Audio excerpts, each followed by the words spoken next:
दोस्तों नमस्कार। Lucent video series के इस द्वितीय वीडियो में आज हम लुसेंट के भारतीय इतिहास के संदर्भ में जो दूसरा टॉपिक है प्रागैतिहासिक काल, उस पर चर्चा करते हैं। और यह टॉपिक हालांकि है बहुत छोटा, किंतु ये थोड़ा टफ टॉपिक है। जनरली लोग इस पर चर्चा नहीं करते या पढ़ते नहीं हैं, इसलिए शायद इस कारण से टफ लगता हो। आज मैं इसको इस वीडियो में आसान शब्दों में इसको बताने की कोशिश करता हूँ। तो सबसे पहले मैं चर्चा कर लूँ कि इतिहास को जब हम देखें तो मुख्य रूप से 3 भागों में बांटा गया है। मतलब इतिहास का मतलब जब हम शुरुआत, मानव जीवन की शुरुआत हुई तब से लेके बात करते हैं। सबसे पहला जो पार्ट है वो है प्रागैतिहासिक काल। प्रागैतिहासिक काल का तात्पर्य ये होता है कि इस काल में मनुष्य ने जो भी घटनाएं की हैं उसका कोई लिखित साक्ष्य उपलब्ध नहीं है। ठीक है, मतलब उस समय कोई लिखित इतिहास उपलब्ध है ही नहीं। मतलब सिर्फ पुरातात्विक साक्ष्य या कुछ जो है सबूत हैं वो भर उपलब्ध हैं। तो यदि जिस इतिहास का कोई लिखित साक्ष्य या लिखित विवरण उपलब्ध नहीं होता तब उसे हम प्रागैतिहासिक काल कहते हैं, उस पीरियड को। इसके बाद दूसरा चरण आता है आद्य इतिहास काल, जिसको प्रोटो हिस्टोरिक पीरियड कहते हैं। जैसे सिंधु घाटी की सभ्यता जो पढ़ते हैं वो आद्य ऐतिहासिक के दायरे में आता है। क्यों? क्योंकि ये प्रोटो हिस्टोरिक इसलिए इसको बोलते हैं, इसमें इतिहास, उस पीरियड का जो इतिहास, उसका लिखित विवरण प्राप्त जरूर हुआ है किंतु उसे अभी तक पढ़ा नहीं जा सका है। हम सिंधु घाटी सभ्यता की बात करें तो उस समय जो लिपि मिली है वो चित्रात्मक लिपि मिली है, पिक्टोग्राफिक चित्र मिली है।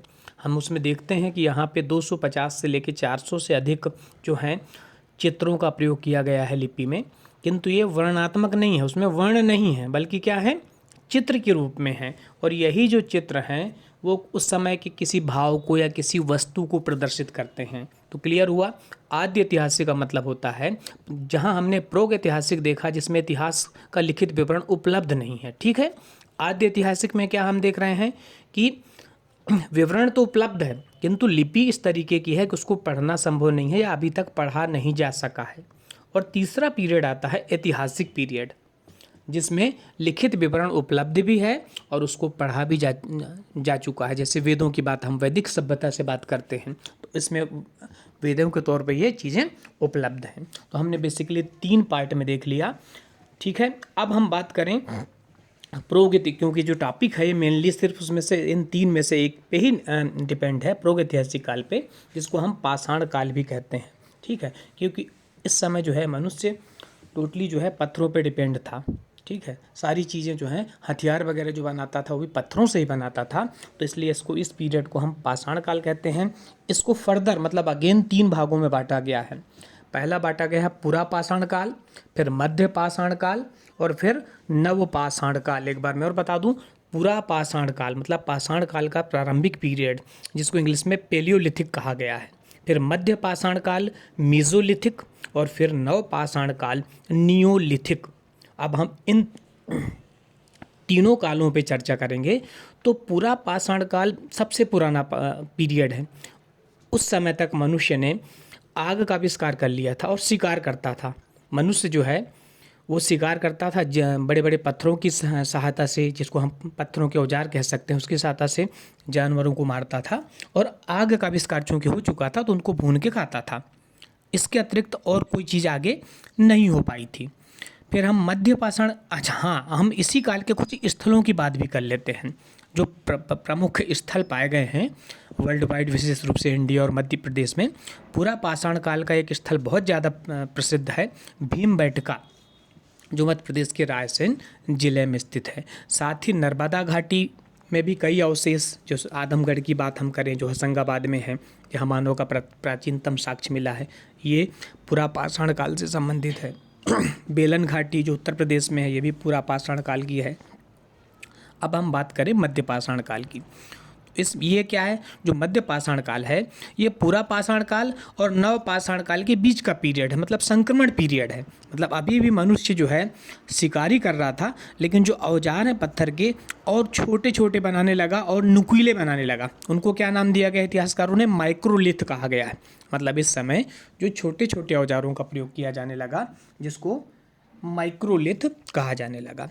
अब तीसरा और पीरियड आता है नव पाषाण काल, नियोलिथिक। इस समय क्या हुआ, मनुष्य थोड़ा आगे बढ़ा। अब उन्होंने पहिए का आविष्कार कर लिया, मतलब बैल, और साथ में जानवरों को पालना शुरू कर दिया, पशुपालन शुरू हुआ, खाद्यान्न का उत्पादन शुरू हुआ, मतलब कृषि शुरू हुई। तो नवपाषाण काल में कौन कौन सी चीज़ें हुई?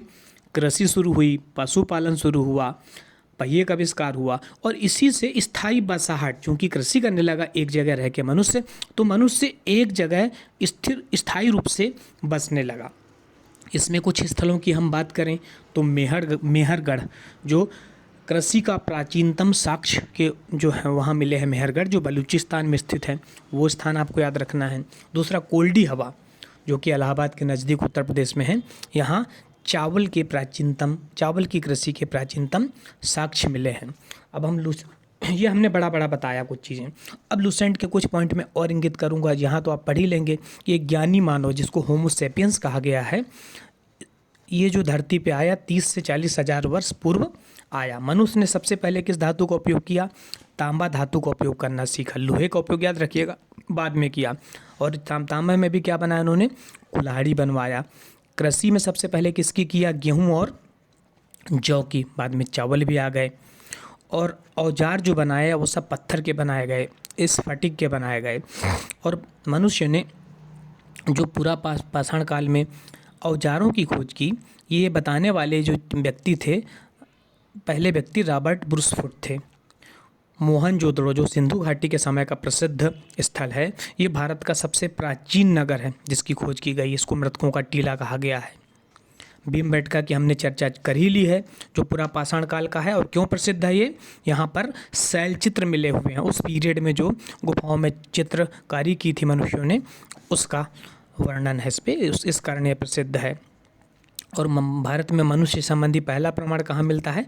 नर्मदा घाटी में।